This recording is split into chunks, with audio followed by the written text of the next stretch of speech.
Welcome to the XR Brain Jam Showcase session. I'm going to do this. All right. So I'm here to talk us through what we did at the XR Brain Jam this year. So the XR Brain Jam is an event we run. We've been running this now since 2017, and we've been running it in conjunction. So by the way, I'm Dave Solba. I work at Carnegie Mellon University at the Entertainment Technology Center, and I help orchestrate the jam with Games to Change and a great staff that's been bringing us together, like I said, since 2017. And this year, back in June, we ran the jam. And the jam is this event where we bring researchers, subject matter experts together with developers and basically have them make awesome stuff. Now, it's XR, so we sort of theme it and push them to explore VR, AR, and other technologies. But the important thing is the merging of these different expertise, these different perspectives, and working on problems. So these experiences that these teams are making are often transformational, are often pushing on problems the researchers are bringing, sort of bringing to light the expertise that the subject matter experts bring, and also bringing the insight that the developers have. And this year, like so many things, we did this remotely. So we had teams jamming for 2 weekends back in June, all remotely, coordinating over Discord and working around the world. In fact, we had 83 jammers jamming in 13 different countries. Here we can sort of see their the different places they represent. So we had an amazing diversity of developers and experts, and all of them coming together to make 13 really awesome projects, bringing reflection on, environmental issues, mental health, a bunch of different perspectives and a bunch of different technologies. We saw AR, we saw VR, we saw people playing with data and all those exciting things. And so today we wanted to bring, we can't bring all of this to you. We can't sort of like talk through them all. We don't have that much time. We do have all the projects hosted on Itch.io. We'll have more of that at the end of this presentation. We're also showcasing the work in the expo. But today we're going to showcase 4 of them. So 4 teams have been selected to present. And they're going to talk through their projects, talk through a little bit of like how they approached their subject, how they made what they made. And we'll have some time for questions if you want to find out more about what the teams did, also about the jam itself, about how we organize this and how we run it. But with all of that, we're going to jump into the first team, Local Garden. This team, so when we did the work, we had an expert panel come in and bring feedback to the teams. And so we used their input to select which teams are going to present. This team was selected to be showcased for their product potential. Sort of like how much work the team put in, also just how close the work had come to being something you could use at home. So with that, I'm going to stop my share and let Team 7 bring up their work. So Team 7, welcome to come in. All right, Joanna, take it away. Hi, everyone. Is my audio working okay? Yeah. Perfect. Yeah, welcome, everyone. My name is Stefania Maggi, and I'm tasked with introducing the presentation and the team and a bit of the background. So our team is composed by Joanna, Brian, Puneet, and Monica, who were the co-producers, producers, designers, developers.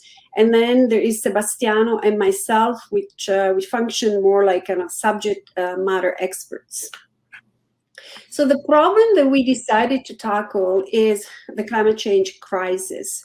It came clear early on in the brainstorming session that this is something we all cared a great deal about. We all loved nature, plants especially, and we have a calling for education at some level. So we were really interested in finding a solution that would bring us together, other different interests to this topic. And we came to a consensus that addressing some of the root causes of the problem was of interest to us. And of course, the literature is very extensive, and it points to multiple factors, complex dynamics between these factors. But there's also an emerging trend in identifying the three elements that then we decided to focus on, which is a disconnection from the natural environment, a decreased capacity for empathy, and a diminished sense of community that is kind of qualifies generational challenges today. I'm going to say a few more words about what these three are. Disconnection from nature, essentially we have experienced a historical detachment from the natural environment. Therefore, today's generations are less attached to nature than older generations. The same way that empathy, capacity for empathizes, has been documented in the social sciences with drastic decreases actually from the 70s, when young people had a certain capacity to care for each other and for the physical environment, to today's generations seem to be 40% less capable of caring for others and the environment. And finally, over again historical trends have led us to where we are today, where socialization practices have been focused, especially in Western cultures, a lot more on individualization than on collective interests. So that has led, yes, to greater maybe individual realization, but also a depletion of the sense of purpose in the context of the community and the collective well-being. So what are we wanting to do about this? We decided to create an AR experience in the form of a collective community garden, which is, generated with the aid of an augmented reality technology. And there are three main features of this app, and each of them actually is aimed at addressing the root causes that I've talked about so far. So we'll have users will be able to grow a global community garden using their own local seeds. So we want to emphasize a connection with the local environment and understanding of the local ecosystem. They will also be able to learn about other cultures through plants and seeds and what you can do with them in terms of food, so swapping of recipes. And that increases a sense of community because you get connected with other people around the world. And finally, by engaging in a community garden such this one, users will be able to enhance their sense of responsibility for the planet and really get that it's not just an individual responsibility, but it's a collective one. So I'm going to pass it over to Joanna, who's going to go over the technical features or more features about the app. Hi, everyone. So here is what we built. So throughout the process, we had a short time to tackle the augmented reality. So this is the result, where basically you can see me going on a real location, and I can scan the ground and then place the garden bed in anywhere possible. It could be actually a real community place where people in the building can visit, or it can be just in your apartment and living room as well if you want to do it remotely. So everyone can go there and check on the progress and see how the garden is growing through just your mobile phone. We believe that the mobile phone is the most accessible way for people to access immersive experience right now. And especially given the kind of pandemic and isolation, this is a really great way for people to connect with each other through gardening.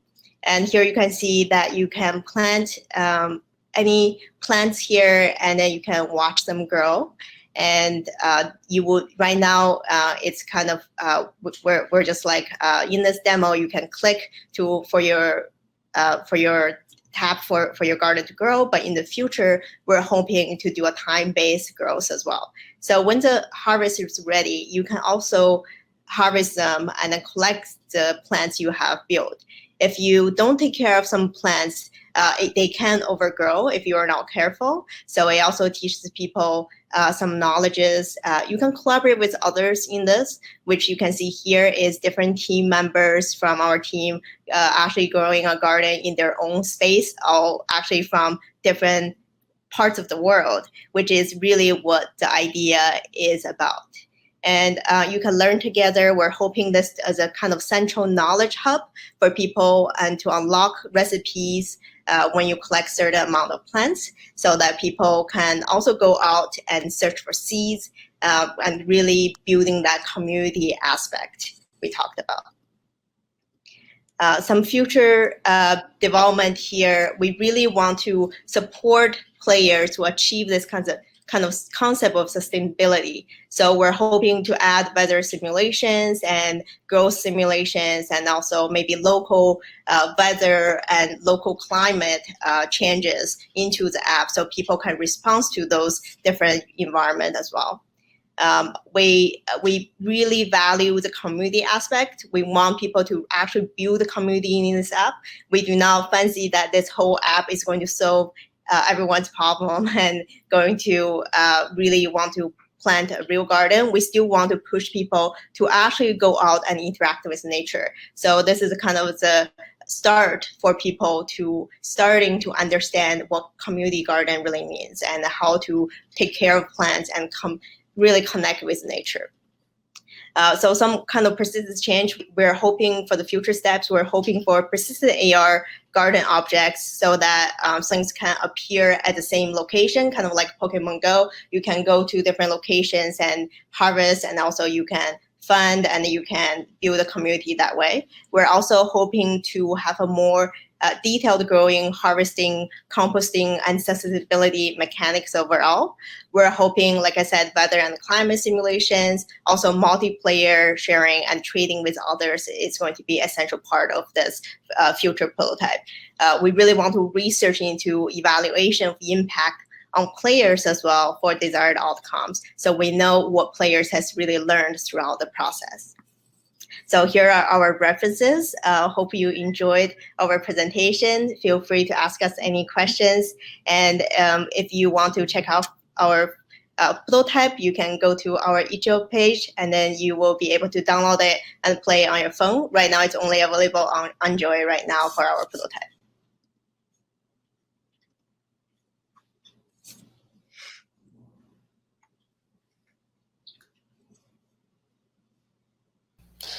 Awesome. Great work. And I guess if there are any questions, I think one of the questions that came up was about accessibility of these things. And like you mentioned, we do have these on the our itch.io project page. I think getting them, they're designed mostly to be shared through presentations, but if you are interested in trying to get them to run, I think the work is downloadable, right? Yes, they're downloadable. You can test them out in your living room, grow a garden. Yeah, so that's a really cool thing about this. I think it's you can actually hands-on try it. Yeah, awesome work. All right, if there aren't any other questions, I think we'll move on to the next team. So thank you very much, and Thank you. Thank you. Bye.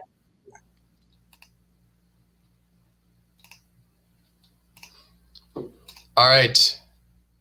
So the next team is Team 8, Breathsync. This was a project that was highlighted for its research application. And so with that, actually, I will hand it over to Team 8 to present Breathsync.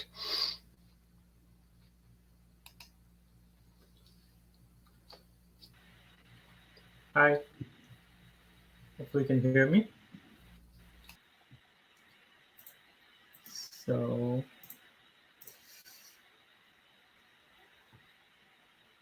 hey everyone.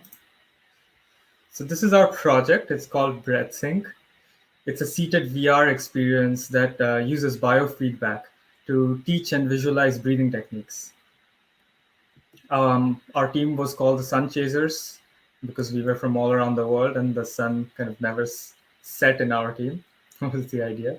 My name is Shaunak. I was a 3D artist and producer for this project. Our subject matter experts were Elena and Jane. Ursula was our visual and sound designer. Daniela was our interactive developer, and Mercedes was our narrative designer. And together we were dealing with this problem, which was shallow breathing, and how can we show the connection between breathing and our mental states. We were trying to see how shallow breathing or chest breathing indicates and contributes to heightened anxiety, and it triggers the sympathetic nervous system, which causes the stress response. And this is just to quote one of the research papers that we were referencing. Breathing retraining teaches individuals how to reduce the shallow chest breathing associated with chronic hyperventilation by engaging in deep diaphragmatic breathing. Many people are unaware of this kind of benefits of this deep breathing, or belly breathing as we call it, which can trigger the parasympathetic nervous system, or it activates the relaxation response in the body by stimulating the vagus nerve. Our approach to dealing with this kind of stress response was to make a VR experience. We tried to use breathing, that was our focus. We tried to use the controller by putting it on the stomach and get the movement of our stomach as biofeedback to get that response into the game and use that to detect breathing. Our experience was to teach, visualize, and encourage this kind of deep belly breathing to reduce stress and promote mindful breathing. We were giving guidance and positive nudges throughout the experience, and you would see these as changes in the virtual environment itself.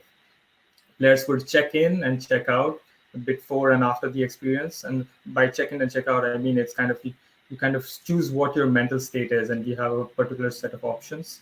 And this acts to make people aware of any kind of mental transitions that they're having through this breathing.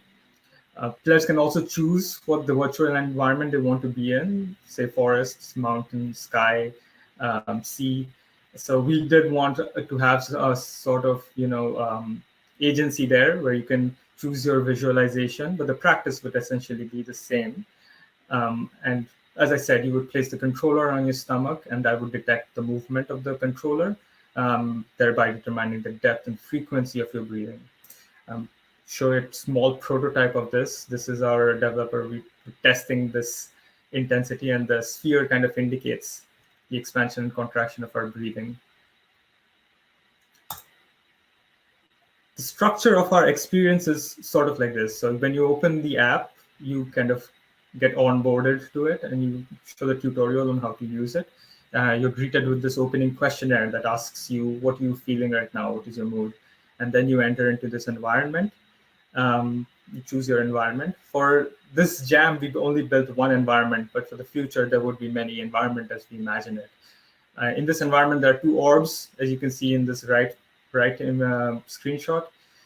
And one orb is your guiding orb, and the other is your own breathing orb. So you kind of have to sync your breathing orb to the guiding orb's rhythm, and that is how that is called Breathsync.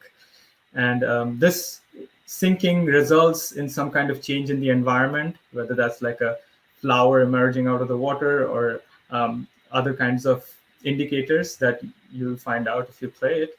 And then there's the closing questionnaire, which again asks you your mood. And I can show you a quick video of this. I think that's better than me talking, and I'll just show you what it is.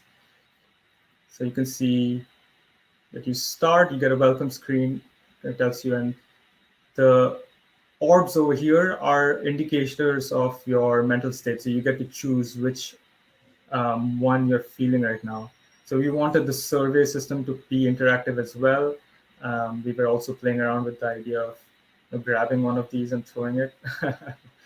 And once you select your states, you'll see that another orb appears on the side here. The kind of breathing technique that we demonstrated in this one is called box breathing. So you breathe in for 4 counts, hold for 4 counts, breathe out for 4 counts, and hold for 4 counts. And that is kind of the rhythm that we were pacing this orb on. And you had to use the blue one is your own breathing one, and you were kind of syncing the orbs with that other one. So that's the basic idea.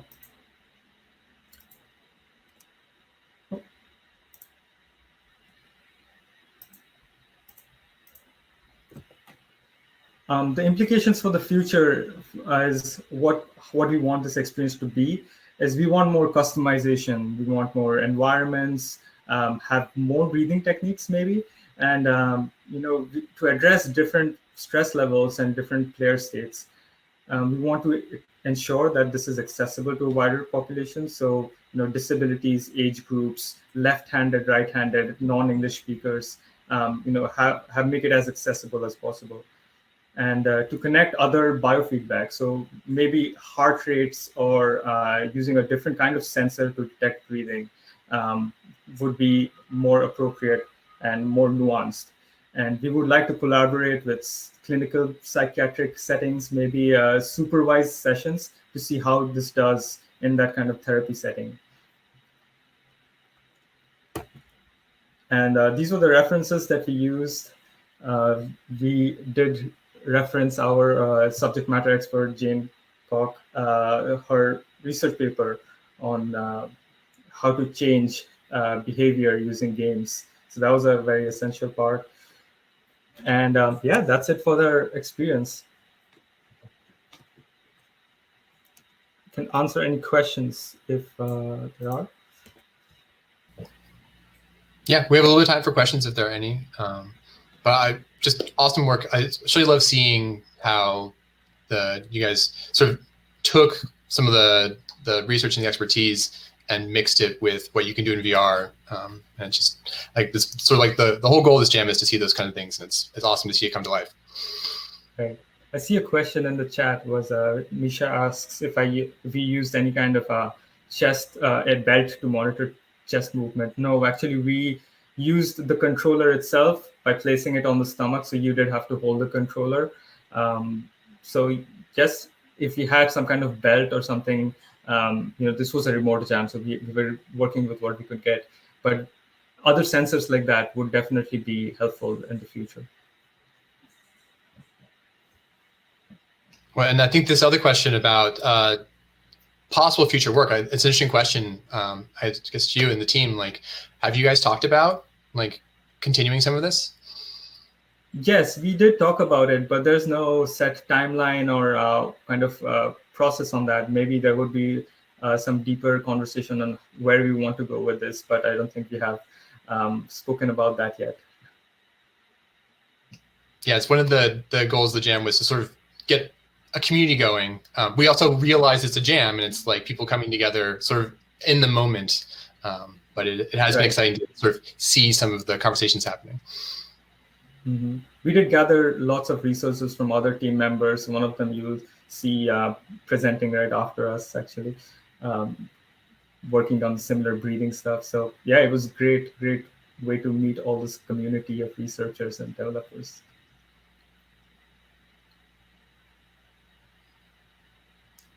Cool. Awesome. All right, we're going to move on to the next team, but thank you so much. And yeah, great work. And let me get my smear going. Hello, hello, hello, hello. All right, let me share my slides. All right, there we go, we're up. Yeah, another ghost here, unrelated, actually maybe related way back, who knows.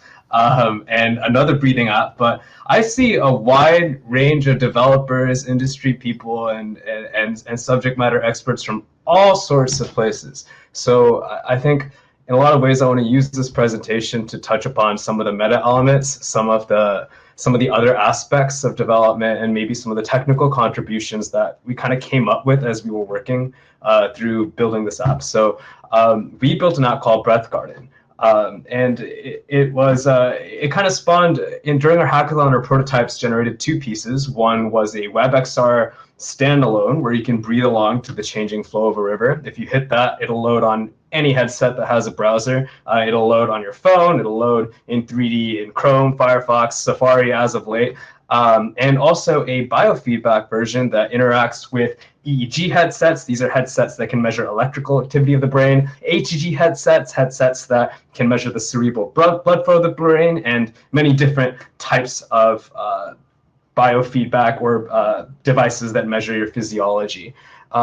One of the things that kind of prompted this is, what have the experiences of children been like during lockdown? For those of you that have children, you may know that it might have been pretty brutal. I don't have children myself, but I hang out with my neighbors' kids a lot. I teach them guitar, and it's kind of intense. I mean, those kids, you know, the mom of those children had to dress them up every morning and to kind of give them a sense of normalcy, give them a little like packed lunch and sit them down at a desk. I thought I had it bad sitting at my desk every day, but imagine a 7-year-old kid having to sit down in front of a laptop and go through Zoom school. So, and throughout that, we all saw Roblox stock just going through the roof. Children have to contend with more digital lives. They are scrolling a lot more through content feeds. They're playing a lot more video games, and I think we're going to see General Alpha have a lot more command of technology, a lot more interaction with content consumption, and as a result, talking to some kids, children have an increased agency over their content consumption.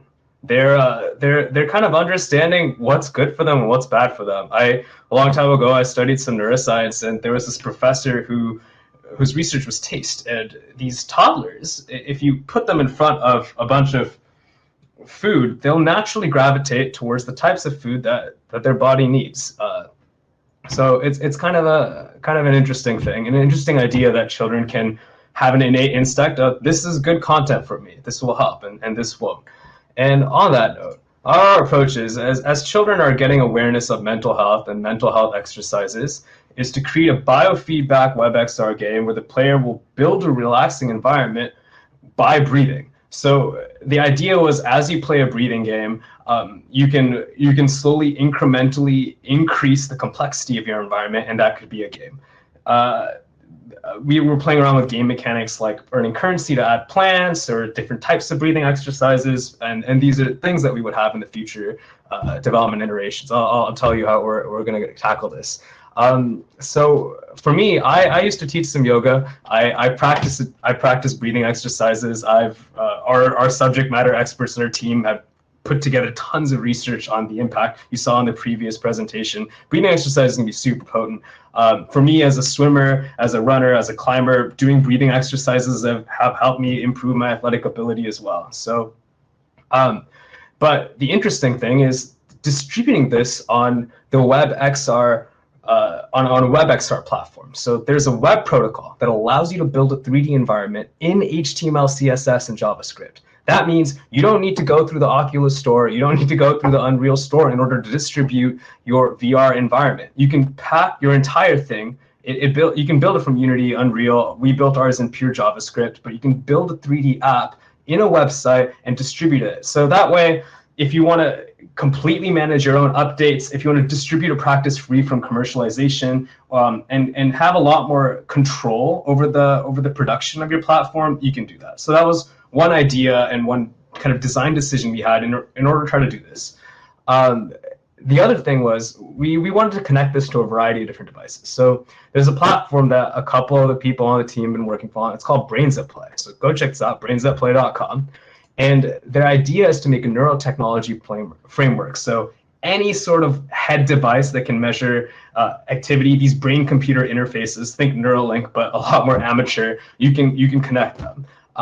And they managed to take this WebXR environment and kind of design it in such a way that any WebXR environment, any VR environment could connect to these devices. So as you wear this hat, they had a microphone and a crazy algorithm that could pretty accurately detect your breathing. As you breathe in and out, could change the particles or change the flow of the river. So it's kind of literally an immersive environment that changes according to your physiology. So as you calm down, your electrical activity changes. You can see it on the screen. So this gives everyone, not just children, kind of a gamified way of calming themselves down, kind of a next level, a funner meditation. Honestly, I meditate. It's kind of boring, but it's helpful. And in that, building 3D environments is hard. Anyone who works in Unity, Blender, any 3D thing, it's pretty painstaking. It's very detailed work. Something that a trend in the past 5 years has been this node-based editing, and we're seeing tons of different editors come up with it. They built one in browser, so you can do 3D editing connected to all of these devices inside the browser. So you can actually build a 3D environment and build out games from inside the browser. So that was kind of like a meta level technology development as we were trying to build the app. Where did I go? Their progress. I guess it goes twofold where we're taking this project, because it spurred a lot of ideas for people on the team. For me, I'm trying to take breathing exercises that have benefited me and kind of make it in a codified platform. I used to use the Wim Hof app, which is it's a technique for learning how to hold your breath and endure cold environments. But they used to have a really cheap and successful app where you could do breathing exercises and it would log you as you could hold your breath longer and longer. So I wanted to make something incremental and cross-platform that could work for that. And the Brains at Play team has taken Breath Garden, and they're making a tool called Brain Garden, and they're trying to amplify these economic and gamified systems and rewards. They're trying to they have a multiplayer plugin, so they're trying to make it so you can breathe with other people. And they're working in the fall, I think, University of Calgary. Not quite sure. I'll have to check with them. If anyone in chat, you can just drop it in which university. But they're working with quadriplegic children. So these are kids that are completely locked into their bodies. Imagine they can't play with their cousins, their brothers and sisters, their friends. So these brain-computer interfaces are going to be super crucial for giving them the ability to engage and interact and have fun like we do. Here's our team. Really, really awesome team. Like, I'm so grateful for G4C, for the XR Brain Jam, for bringing us together. And honestly, this experience was really mind-blowing and awesome and cool.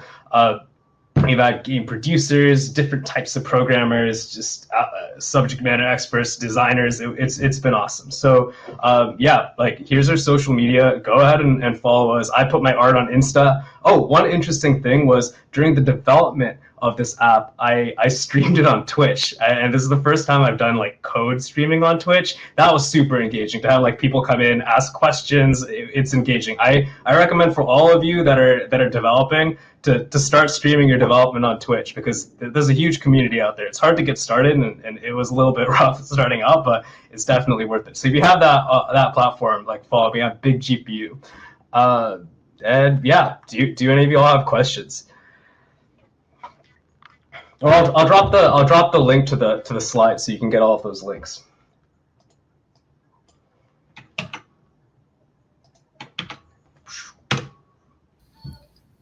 Awesome work. I especially love with one, your team's energy was amazing during the jam, and it was great to see. But you guys pulled so many different things together. Like, you're talking through like the biomech stuff, the procedural generation stuff, the idea of like getting accessible. And again, it sort of just feels like one of the great byproducts of a jam like this is bringing those perspectives, but what those perspectives bring, and then seeing like what you guys made, sort of representing that, was really, really cool. So awesome work. Kind of a random thought. I know there's tons of different programmers out there, but so shader code is something I'm getting into. So different than normal code. Oh my gosh, working with the GPU is insane, but to work from a sensor and to try to get that stuff into like low-level graphic stuff or procedural stuff, like, it requires so many types of expertise to bring that data in. So, like, it's cool. I don't know if any of y'all have thoughts on that 3D graphics stuff. If you have any expertise or have any like thoughts on that, I'd love to connect, because I need help. So definitely could use that. All right.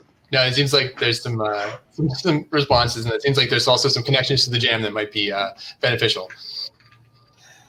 Oh my God, multiple GPUs. I don't even know. I've done some like deep learning stuff earlier, but that's just a Python one-liner. Like, give me more power, but like C#, forget it. Like, ain't gonna touch that for a while. Cool. Anyway, awesome work. Thank you so much, Samir.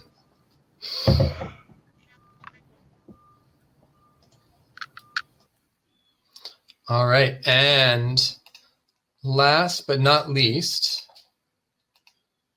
we have team 3 with Power Poser. So, and actually just to like give a little setup, Power Poser was sort of selected by the panelists for innovation in XR and for doing some cool stuff with VR and what that can do for your sense of well-being.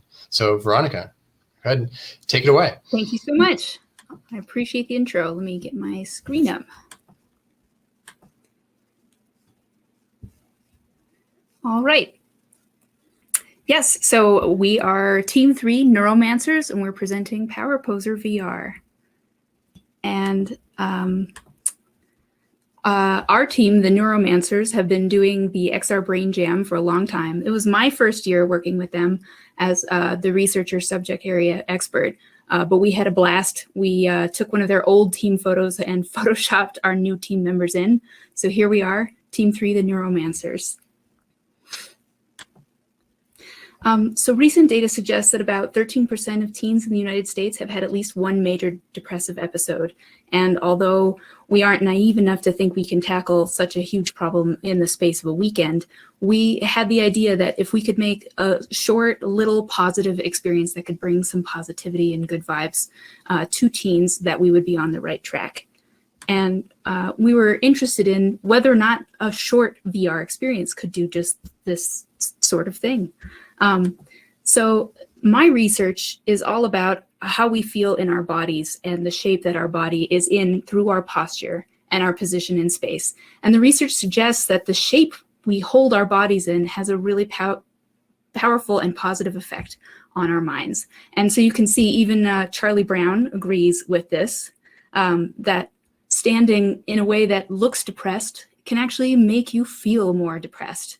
And if you can bring a little bit more upliftedness to your posture, you can increase your feelings of positivity. So let me show you our application Power Poser, and I'm going to go ahead and talk over it and tell you what we made. So in our app, you are standing in front of a virtual mirror and you have an avatar comprised of particles. And at the beginning, they're all these sad, falling, smoky particles.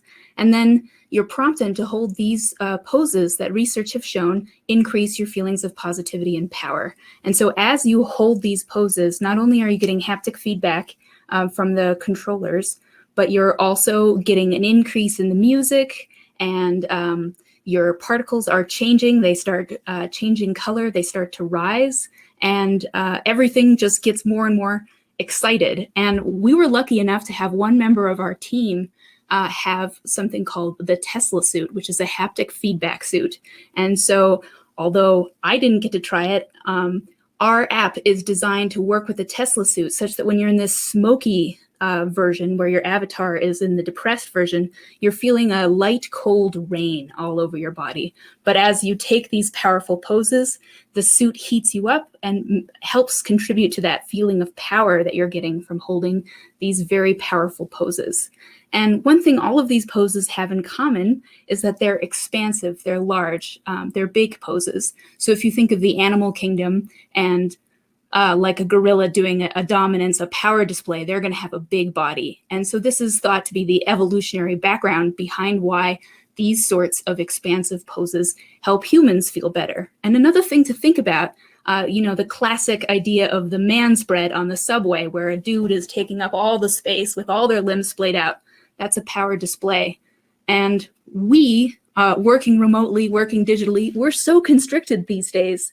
That's not giving us our most self-actuating, most powerful experience. And that's why we thought we could make something like Power Poser that would be short, fun, delightful, and you could do to get a little boost in your positivity.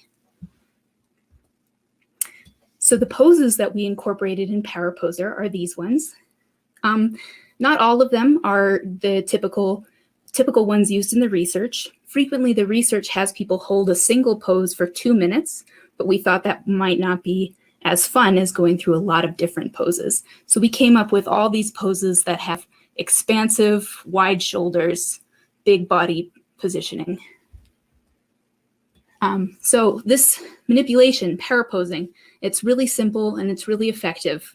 The original research suggested that holding these high power poses would result in an increase in your testosterone, which is known as the dominance hormone, and a decrease in your cortisol, which is the stress hormone. And on the other side of things, if you were holding a low power pose, if you were feeling insecure and constricted, you would have an increase in stress and a decrease in the dominance hormone. These hormonal changes haven't been replicated in recent studies, but people who participate in these studies continue to self-report that holding these powerful poses makes them feel powerful, makes them feel happy, and makes them feel positive. So we're not trying to capture hormonal changes with our app, but we just want something simple and short that you could do before an important Zoom meeting or AltSpace meeting, or even a presentation like this one, just to get that little boost of positivity. So our next steps, we would love to have a system at the beginning of the app to better calibrate arm length and arm position. A lot of the members of our team were taller or shorter or had different arm lengths than the others. So we are constantly moving around the little indicators for the pose. And it'd be great to have that tailored to you and your body size right at the beginning of the app. We'd also love to do some more enhanced pose detection, maybe by having the player have to put their head in a particular place. You may have noticed that the hands with the controllers went into those green gems. So that would be another evolution. Our team member who had the, of course, body tracking, so that all worked for him to make it accessible with the Oculus Quest. We'd also love to take a page out of the other teams who focused on breathing and have some biofeedback and maybe additional instructions for what to do while you're holding the pose, like breathe deeply or even focus on your heart rate. And we definitely want some more user testing to see what we could do to make this an even more fun and positive experience. So the takeaway, embodiment interventions like this one, paraposing, they're nonverbal, they're experiential, and they're all focused on posture and body movement as a way to generate emotions, which means they're really accessible and easily translatable. So our aim was to create this simple self-positivity app to increase feelings of self-positivity in teens. And so this first prototype is all about expansive posture, paraposing, all in VR. And our team members were fantastic at making sure our application was compatible with a wide variety of headsets. And you can access it on our Itch.io page. So I hope you'll check it out. Thank you.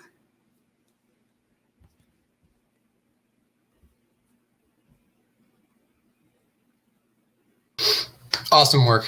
I love just how much sort of joy and positivity even the video radiates of the project. The flowers and the emojis, just it feels good to watch it. It sort of speaks to the what this could make you feel when you actually try it out.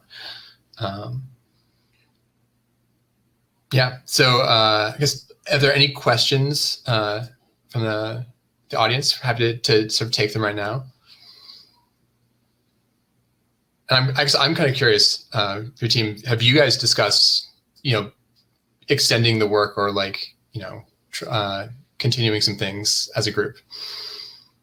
Well, I know one of our developers is active in the chat right now. Scott just recently made sure our mixed reality version was up on our, actually we don't have the APK yet, but it is now tested and working. So we're about to put that APK up on our Itch.io page. So at the very least, we're making sure we can capture as many headsets as possible. But I hope we can get this all neatly wrapped up into a fun little short positivity app that we could keep working for and maybe make a real thing one day. Awesome. There's a question in chat about the sort of the UX design. I don't know if you can speak to any of how the team worked on that. Yeah, so our team was blessed with a UX designer, and she, of course, didn't name Lisa, and I don't know how to pronounce her last name. I never asked. Lokshina, Lisa. Lisa was fantastic. She had us think about UX right from the get-go, but I don't think she had as much time with the app as she may have wanted in order to get the UX really top-notch. We were kind of a lot of the upfront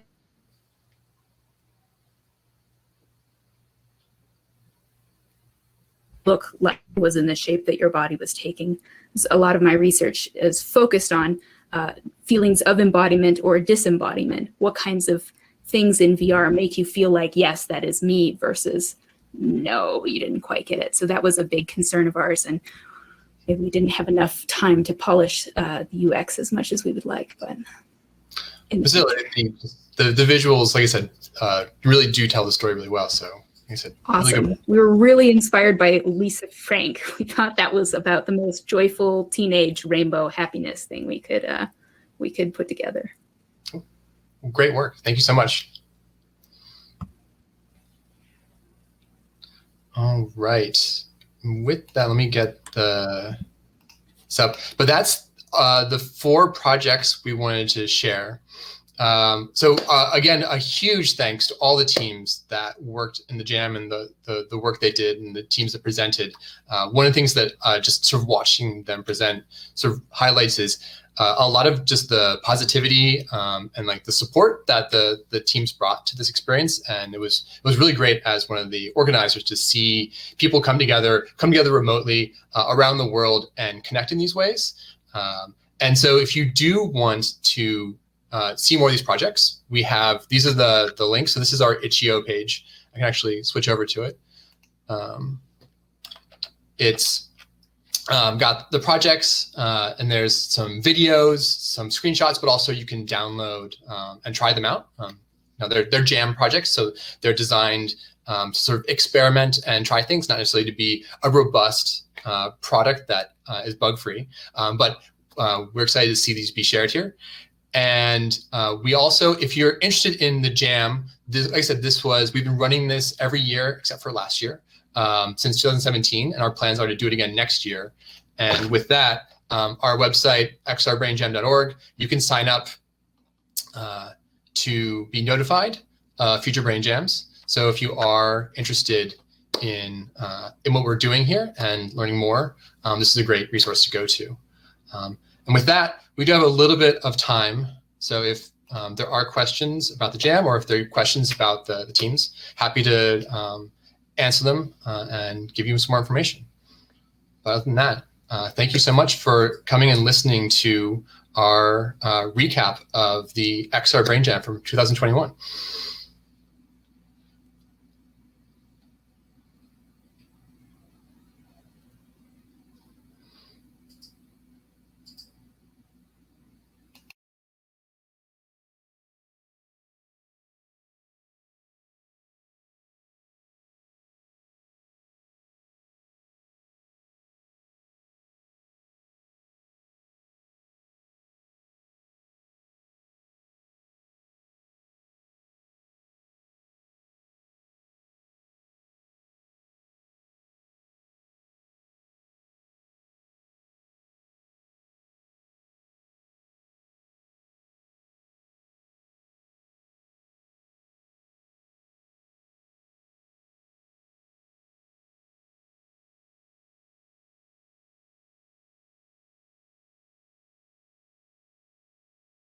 Oh, a question from Misha for Power Poser. Can you inspire them to make their own poses?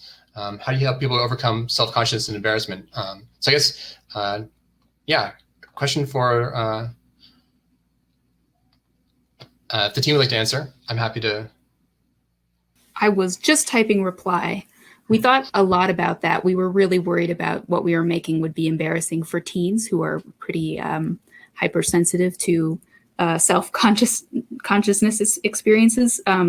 So we thought that looking at a body that was totally different and honestly kind of ridiculous would help with that it would be silly and you could kind of be like, oh, this is weird, this is silly. And that moving around, seeing these crazy particles would encourage you to move, encourage you to see how the particles would look, but it wouldn't feel like you were looking in a mirror, getting all embarrassed, thinking about how silly you look. Hopefully you're in a nice private space with your headset on, not thinking about what others are thinking and just engaging with this silly flower body. And no custom poses yet, but that is a really great idea that I think would be fun for us to think about in the future. There's another question here about what is the recommended session length, about how long of session does ParkPoser support right now? Right now, it is about 3 minutes from start to finish, and that is consistent with the research that typically requires people to hold these poses for 2 minutes. And none of the research has this shifting between poses. It's always one pose for 2 minutes. So that's why we thought this was probably a pretty good compromise, at least to start. I see there's a question from Christopher about VR and sort of like the different, field of view, frame rate, and how that plays into things. I can sort of answer a little bit of just like knowing the VR space. There is a lot of research and thought put into refresh rate, especially in comfort, and how that makes people feel, given that there's a wide spectrum of reactions to VR, from just total like comfort and having no problems with it to motion sickness and discomfort.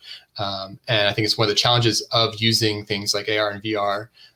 You have just minor discomfort to like headaches. So seeing prolonged exposure, questions about, is it good for kids? So there's definitely a lot of things being done in VR. And I think as we see more VR research, we're going to see more about, where are those trade-offs? But it's definitely something that the space, I think, is very aware of and is pushing on. But it's, I think, still in process of where does the technology and its effectiveness and its comfort and the trade-offs fit with the stuff. Not something we were able to get into in the jam, but it's definitely a consideration for a lot of this work. All right. Well, anyway, like I said, thank you for joining us. And these URLs give you access to all the work and more information. So please sign up, check out the projects, and celebrate what these teams did.